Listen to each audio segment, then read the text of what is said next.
बोले श्री सूर्य कुंड धाम की जय। और चरणामृत ला लीजिएगा, तीर्थ का जल बहुत बड़ी भाग्य है। यहाँ लिखा भी है और लाइट और साउंड शो के लिए 30 रुपये का शुल्क है। बहुत सुंदर सूरज कुंड है। खुदाई करने पर 7 घोड़े के रथ पर सूर्य भगवान की मूर्ति प्राप्त हुई। बेहद खूबसूरत सूरज कुंड के दर्शन आपके साथ कर रहे हैं।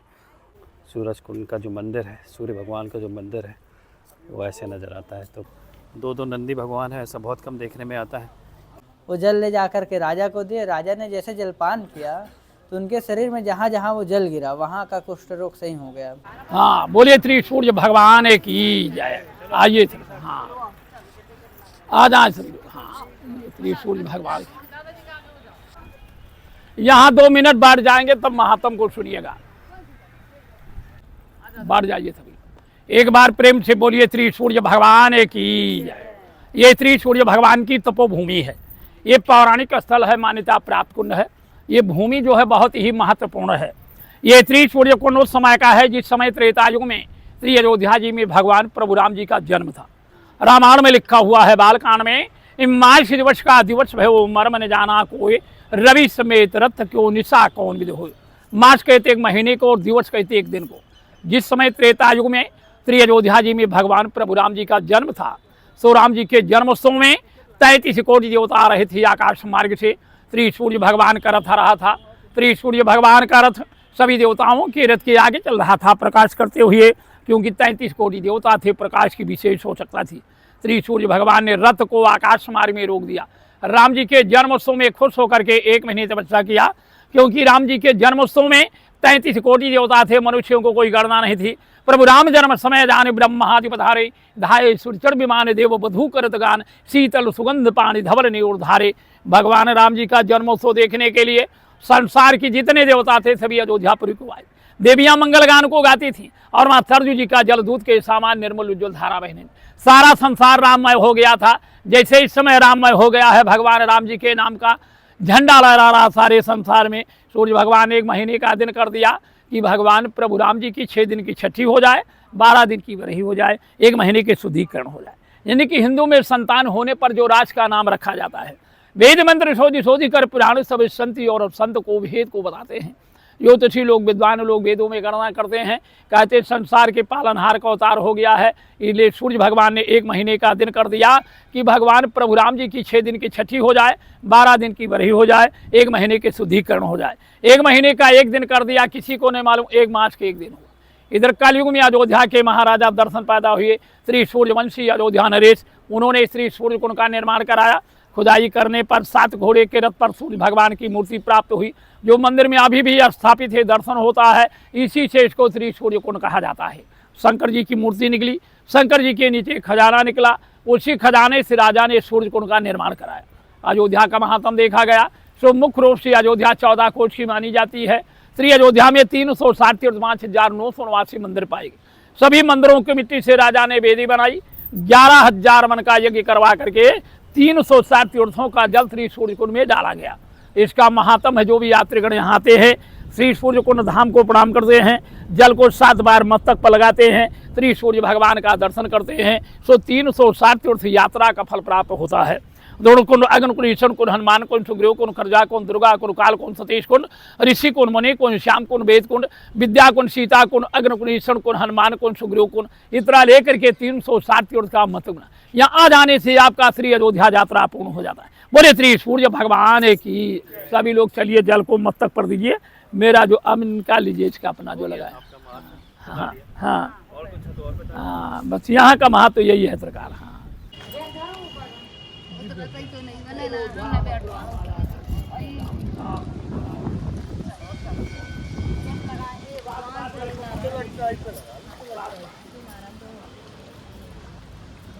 जल को मस्तक में लगा लीजिए और चरणामृत लीजिए और सभी लोग हाथ जोड़िए भगवान को। बोलिए राम जी के नाम, भरत जी के नाम, लक्ष्मण जी के नाम, शत्रुघ्न जी के नाम, जानकी जी माता, 5 देवता, भोग लगे। सूर्य भगवान आपके पुरी में यात्रा किया, अयोध्या यात्रा पूर्ण करना, शरीर को कल्याण करना, धनपुत्र लक्ष्मी को बढ़न करना। अपना नाम का करके प्रणाम कर लीजिएगा। बोले श्री सूर्य कुंड धाम की जय। और चरणामृत ला लीजिएगा। तीर्थ का जल बहुत बड़ी भाग्य है। सूरज देवता भी एकदम सामने ही है, देखिए। और नाम भी सूरज कुंड है। वाह। यहाँ आ जाने से आपका श्री अयोध्या यात्रा पूर्ण। अच्छा, यहाँ पर ये सूरज कुंड का जो महात्म्य है, उसका जो प्रसंग है, वो पुरोहित जी से उसका श्रवण करने के बाद हम और आप इस बेहद खूबसूरत सूरज कुंड के दर्शन आपके साथ कर रहे हैं। और इसका जल जो है पवित्र भी है, बहुत मीठा भी है। हमने अभी पंडित जी के सानिध्य में इसका आचमन भी किया और पंडित जी ने कुछ मंत्रों के साथ हमको इस सूरज कुंड के सुंदर और पवित्र सूरज कुंड के दर्शन और उसका जो भी लाभ है, धर्म लाभ है, हमको मंत्रों के उच्चारण के साथ कराया। देखिए कितना सुंदर है चारों तरफ। और पंडित जी बता रहे थे कि शाम के समय जो है बहुत सुंदर आरती होती है और यहाँ आप देख ही रहे हैं, इनमें बहुत सुंदर सुंदर लाइट जलती है, लेज़र शो होता है, तो उसकी तो छटा बहुत निराली होती होगी। तो अगर हमारा सौभाग्य हुआ और आपका सौभाग्य हुआ तो इस वीडियो के माध्यम से अगर शाम तक हम रुके, आरती वगैरह हमने अटेंड की, तो इसके दर्शन भी आपको कराएंगे। बाकी फ़िलहाल जो है सूरज की रोशनी में हम सूरज कुंड के आपके साथ बहुत अच्छे और सुंदर दर्शन कर रहे हैं। ये देखिए मंदिर भी चलेंगे हम अभी दर्शन करने के लिए। और पंडित जी बता रहे थे कि 2 साल पहले से लगभग जो योगी जी की सरकार है, उन्होंने उसका जीर्णोद्धार कराना शुरू किया। जैसे कि संपूर्ण अयोध्या का यहाँ पर निर्माण हो रहा है, वैसे ही इसका जीर्णोद्धार हुआ और देखिए कितना खूबसूरत इस सूरज कुंड का निर्माण हो गया है। बहुत खूबसूरत गार्डन, सुंदर गार्डन इस सुंदर सूरज कुंड में इसका निर्माण किया गया है और इसका देख रेख भी बहुत सुंदर तरीके से की जाती है। आमतौर पर लोगों को यहाँ पर अंदर प्रवेश नहीं करने देते हैं, क्योंकि प्रवेश करने पर लता पताएँ लोग तोड़ते हैं, इसलिए अगर कोई प्रवेश करता है तो उसको अंदर जाने से रोक दिया जा रहा है। आप देखिए कितनी सुंदर यहाँ पर बागवानी की गई है सूरज कुंड में। सुंदर सुंदर फूल हैं, गमले हैं। ये देखिए बहुत सुंदर सूरज कुंड है। यहाँ की कितनी सुंदर ध्वनि पक्षी इस पर पेड़ पर बैठकर कर रहे हैं और प्रकृति ने, भगवान ने कितनी खूबसूरती अपने हाथों से रची है। अगर कोई सफ़ेद कैनवास पे कोई चित्रकार अगर इस तरह की खूबसूरती को रच देता है तो हम उसकी जो तारीफ़ में जो कसीदे पढ़ते हैं वो हम उसके लिए मतलब शब्द हमारे पास कम पड़ जाते हैं। तो वो जो सजीव जो चित्रकारी भगवान करते हैं ऐसी खूबसूरत जगहों के माध्यम से, सुंदर जगहों के माध्यम से, जैसे कि सूरज कुंड हम और आप यहाँ पर अभी देख रहे हैं, तो उस पर हमारी शायद उस पर हमारा ध्यान इतना ज़्यादा आकर्षित नहीं होता है। तो लेकिन जब साक्षात में हम ऐसी चीज़ें आकर उनको आत्मसात करते हैं अपनी नज़रों से, अपनी दृष्टि से, और उसका अनुभव करते हैं, तब फिर हमें समझ में आता है कि प्रकृति और भगवान जो है इस सृष्टि को कितना सुंदर रचे हैं, जिसका कि हमको इन तीर्थों के माध्यम से दर्शन आदि प्राप्त होते हैं और उसका अनुभव हमें प्राप्त होता है। सूरज देवता भी सामने ही है और सूरज कुंड हमारे ठीक नीचे है। तो लगभग ऐसे ही है पूरा सूरज कुंड, काफ़ी बड़ा परिसर है। तो हम एक बार चलकर वहाँ मंदिर पहुँचते हैं और आपके साथ मंदिर में विराजमान भगवान के सूर्य देवता के दर्शन कर लेते हैं। ये देखिए जी, बहुत सुंदर, अति सुंदर। कुंड के इस छोर पर जिस मंदिर को हम दूर से देख रहे थे उसके पास से दर्शन कर लेते हैं। सामने से पास पहुंचने पर सूरज कुंड का जो मंदिर है, सूर्य भगवान का जो मंदिर है, वो ऐसे नज़र आता है। तो कलश के एक बार दर्शन कर लीजिए, प्रणाम निवेदन कर लीजिए और चलकर हम अंदर से सूरज देवता के और मंदिर के दर्शन कर लेते हैं। यहाँ पर मेरी संभावना है कि शिव जी विराजमान होंगे। हाँ, सही कह रहे हैं। ये हैं जी शंभू जी, जय हो। हर हर महादेव शंभू, जय हो शंभू।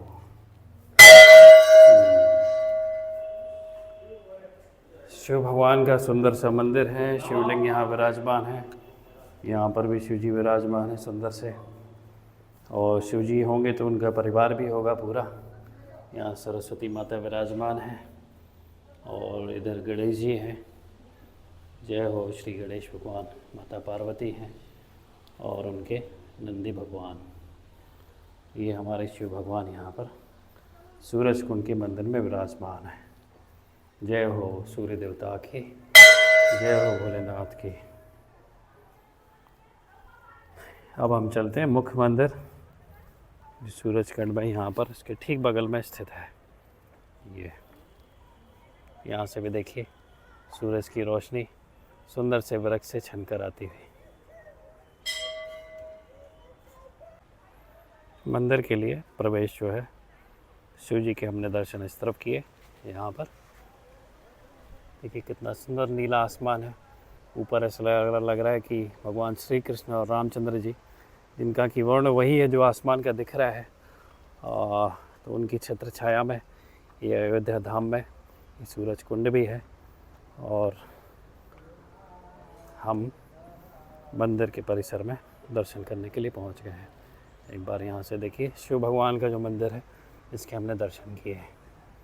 और ये सुंदर आम का वृक्ष यहाँ पर मंदिर के ठीक सामने।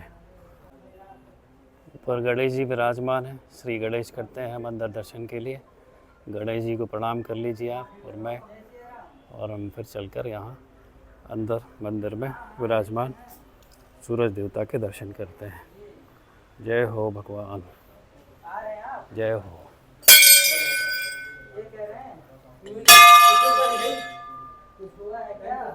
जय हो श्री सीतारामचंद्र भगवान की जय हो। ठाकुर जी को प्रणाम कर लीजिए आप।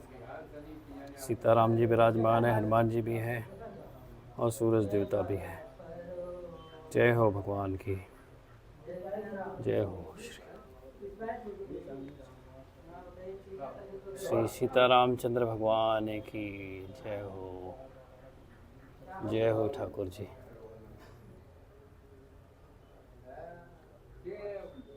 श्री सीतारामचंद्र भगवान की जय हो। जय हो भगवान। और मंदिर का जो ये वाला परिसर है, अंदर से यहाँ के भी दर्शन कर लीजिए। ब्राह्मण देवता कुछ पाठ आदि कर रहे हैं और कुछ ब्राह्मण देवता यहाँ विराजमान है। जय हो। तो यहाँ पर मंदिर के पुरोहित जी विराजमान हैं। उनसे हम इस मंदिर के महात्म्य के बारे में और जो भी प्रसंग है उनसे श्रवण करते हैं। जय श्री राम। ये जो सूर्य कुंड है, जब राम जी जन्म लिए थे तो उनके बाल स्वरूप का दर्शन करने के लिए सभी देवी देवता, संत, ऋषि मुनि इस अयोध्या धाम में पधारे थे। वैसे ही सूर्य भगवान भी यहाँ पर आकर के उन्होंने राम जी के बाल स्वरूप का दर्शन किया था। इसका वर्णन रामचरितमानस में गोस्वामी जी करते हैं कि कौतुक देख पतंग भुलाना, मास दिवस कर जात न जाना। जो कौतुक था कि साक्षात परब्रह्म इस धराधाम में मनुष्य रूप में अवतरित हुए हैं। जब ये लीला का दर्शन करने के लिए सूर्य भगवान आए तो गोस्वामी जी लिखते हैं कि मास दिवस कर दिवस भा, मरम न जाना कोय, रथ समेत रवि था कि निशा कवन विधि होए। उस समय 1 महीने का 1 दिन हुआ था, 1 महीने तक रात्रि हुआ ही नहीं था। 1 महीने तक सूर्य भगवान यहाँ पर रहे। और ये जो लीला है त्रेता युग की है। जब यहाँ के राजा हुए आज से लगभग 350-400 साल पहले, जिनका नाम था दर्शन सिंह, उनको कुष्ठ रोग था। वो अपना इलाज देश विदेश सभी तरफ करवाए, कहीं ठीक नहीं हुआ। जब यहाँ पर आए तो उस समय जंगल हुआ करता था, तो वो शिकार खेलने आए थे। शिकार खेलते खेलते उनको प्यास लगी। अपने सेवकों से बोले जल लाइए। उनके सेवक जल की तलाश में इधर उधर गए, जल कहीं नहीं मिला। जब यहाँ पर आए तो जैसे बरसाती पानी जमा रहता है वैसे पानी जमा था। वो जल ले जा कर के राजा को दिए। राजा ने जैसे जलपान किया तो उनके शरीर में जहाँ जहाँ वो जल गिरा वहाँ का कुष्ठ रोग सही हो गया। अब वो राजा बोले अपने सेवकों से कि ये जल कहाँ से लाए हो। उनके सेवक फिर यहाँ पर ला करके दिखाए तो जल ज़्यादा नहीं था, तो जो कीचड़ था उसी को अपने पूरे शरीर में लेप लगा लिए, जिससे उनका कुष्ठ रोग सही हो गया। अब राजा ये मन में विचार करते करते अपने महल में गए कि ऐसा क्या है यहाँ पे जिससे मेरा कुष्ठ रोग सही हो गया। ये विचार करते करते अपने महल में गए। रात्रि को जब शयन किए तो सूर्य भगवान उनके स्वप्न में आए और उनसे बोले कि राजन आश्चर्य ना करिए, यहाँ पे मेरा चरण पड़ा है जिसके प्रभाव से आपका कुष्ठ रोग सही हो गया। और उनसे बोले आप यहाँ पे कुंड का निर्माण कराइए, जैसे आपको लाभ प्राप्त हुआ है वैसे मेरे अन्य भक्तों को भी लाभ प्राप्त हो। और वो बोले कि जैसे आप कुंड का निर्माण करोगे सूर्यास्त होगा तो वैसे इसमें अपार संपदा निकलेगा 48 घंटा तक, जितना आप ले जा सकते हो वो आपका है, उसके बाद वो मिट्टी में बदल जाएगा। उसमें एक हमारी छोटी सी विग्रह निकलेगी, जो धन निकलेगा तो उसमें से कुछ धन खर्च करके मंदिर का और कुंड का निर्माण करा दीजिएगा। जो मंदिर में रखा है सूर्य भगवान की प्रतिमा छोटी वाली, वो और शंकर जी की प्रतिमा इस कुंड से प्राप्त हुई है जी। इसमें स्नान करने से आज भी जिसको कुष्ठ रोग रहता है वो ठीक हो जाता है। जय श्री राम। बहुत सुंदर प्रसंग एक बार फिर से यहाँ सूरज कुंड के महात्म्य के बारे में और जो लीला कथा पुरोहित जी ने सुनाई। हम इस पवित्र मंदिर की परिक्रमा भी कर लेते हैं, खूबसूरत मंदिर की, सुंदर से मंदिर की। सूरज कुंड मंदिर जो इस परिसर में स्थित है और कहने की आवश्यकता नहीं है बार बार। मुझे तो मैं आप ये समझ लीजिए कि मैं शब्द ढूंढ रहा हूँ, शब्दों से स्ट्रगल कर रहा हूँ। तो कहते भी नहीं है कि कुछ चीज़ें जो हैं भागवतिक जो चीज़ है, भागवतिक जो सुंदरता है और प्रभु के स्थानों के जो दिव्य महात्म्य है उसके लिए शब्द कम पड़ जाते हैं। इसके लिए उनको बखान करना कहते हैं कि बहुत मुश्किल पड़ता है। सारी चीज़ें अनिर्वचनीय होती हैं। तो बस वैसे ही कुछ मेरा भी हाल हो रहा है। आप समझ ही रहे होंगे कि मैं जो है ठीक से बखान नहीं कर पा रहा हूँ इस जगह की खूबसूरती का, यहाँ के दिव्य महात्म्य का और यहाँ की दिव्यता का। तो हम ये परिक्रमा कर रहे हैं इस मंदिर की आपके साथ। आप भी हमारे साथ मानसिक परिक्रमा में दर्शन के साथ जुड़े रहिए और इस पवित्र स्थान का अयोध्या धाम में जो सूरज कुंड है उसकी खूबसूरती का आनंद उठाते हुए पवित्र दर्शन का भी लाभ हमारे साथ लेते रहिए। इस तरफ से शिखर के दर्शन यहाँ से करा देते हैं हम आपको। ये सूर्य कुंड पाकशाला है, शायद यहाँ भोजन प्रसादी वगैरह बनती होगी। और ये रहे हमारे पवित्र सूरज कुंड के, यहाँ जो ठाकुर जी विराजमान है उसके शिखर के और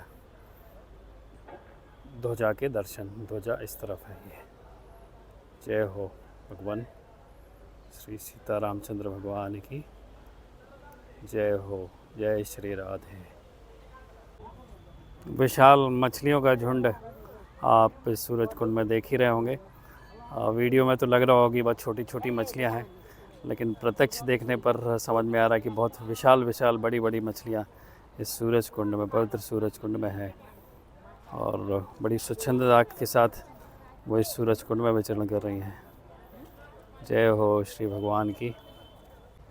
उस तरफ भी एक दो मंदिर हैं, वहाँ पर भी हम चल के दर्शन कर लेते हैं।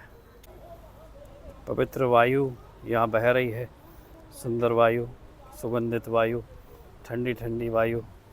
और उसी का स्पर्श करके यहाँ का जो निर्मल जल है सूरज कुंड का, वो भी सुंदर सुंदर लहरों के साथ यहाँ प्रभावित हो रहा है। ये एक और मंदिर में हम पहुँच गए हैं। इसके ठीक सामने यहाँ पर ये वृक्ष है और सूरेश्वर नाथ धाम इसको कहते हैं। नाम ऊपर लिखा हुआ है श्री सूरेश्वर नाथ धाम। इसके भी हम दर्शन कर लेते हैं, शिखर के दर्शन और फिर उसके बाद पवित्र मंदिर के दर्शन। यहाँ पर भी शिव जी विराजमान हैं, दो दो नंदी भगवान हैं। ऐसा बहुत कम देखने में आता है कि किसी मंदिर में एक साथ दो नंदी भगवान ऐसे विराजमान हो। जय हो नंदी भगवान की, जय हो प्रभु। और नंदी भगवान के ठीक सामने यहाँ पर शिव जी विराजमान है। ये सूर्येश्वर नाथ धाम में सूर्य भगवान के महादेव और हमारे महादेव के हम और आप मिलकर दर्शन करें। एक और नंदी भगवान बैठे हुए हैं यहाँ पर। जय हो श्री नंदी भगवान, जय हो भोलेनाथ। चित्र में सुंदर सा शिव जी का परिवार भी विराजमान है, उसके भी दर्शन कर लीजिए, प्रणाम कर लीजिए। सामने गणेश जी विराजमान है यहाँ पर और इधर जो है कार्तिकेय जी हैं और कार्तिकेय जी के ठीक सामने यहाँ पर पार्वती मैया। जय हो जगदम्बे मैया की, पार्वती मैया की जय हो। हर हर महादेव।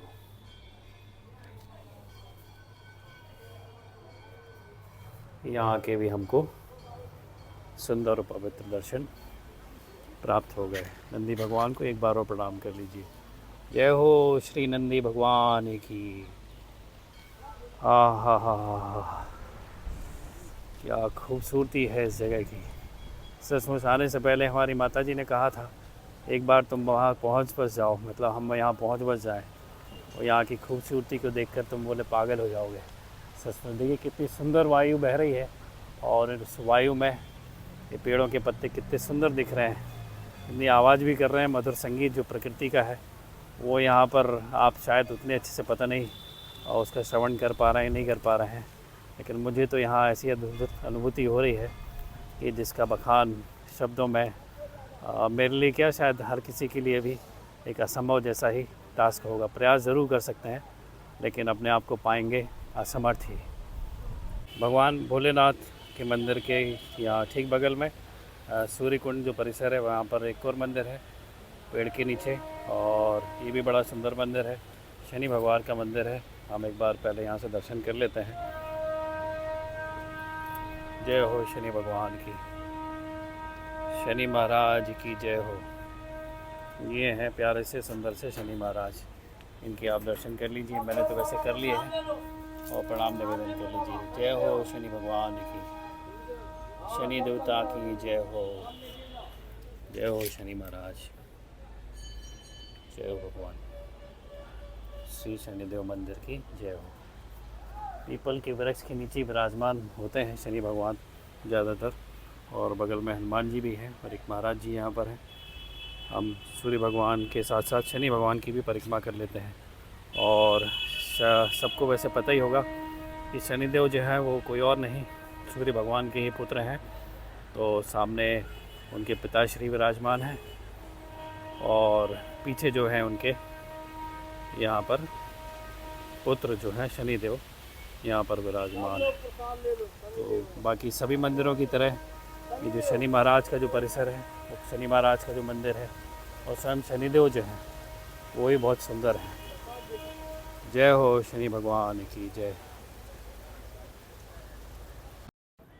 इसी स्थान से हमने पंडित जी के मुखारविंद से सूरज कुंड की गाथा सुनी थी, इसका प्रसंग सुना था, महात्म्य सुना था, और यही वो गेट है जहाँ से हमने एंट्री की थी।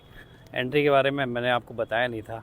यहाँ पर 10 रुपये प्रवेश के लिए लगते हैं नॉर्मल समय में, यानी सुबह से लेकर शाम के 5 बजे तक। और जब आरती होती है और जो लेज़र शो चलता है उस समय, यानी 5 बजे के समय से, जय श्री राम भैया, जय श्री राम, 5 बजे जो है इसका जो कीमत है वो 30 रुपये हो जाता है। तो वहाँ पर लिखा भी है लाइट और साउंड शो के लिए 30 रुपये का शुल्क है। तो ये है वो एंट्रेंस गेट जहाँ से हमने प्रवेश किया था। इसके भी आप यहाँ दर्शन कर लीजिए, ये इधर, और प्रवेश यहाँ से किया जाता है। और जो टिकट की मैं बात कर रहा था वो टिकट यहाँ पर मिलता है। ये है टिकट काउंटर। तो पार्क में जाने पर 10 रुपये का प्रवेश शुल्क है, यहाँ लिखा भी है, और लाइट और साउंड शो के लिए 30 रुपये का शुल्क है। यहाँ से टिकट मिलती है। जय श्री राम। ये रहा हमारा सूरज कुंड का शानदार बाहर से नज़ारा।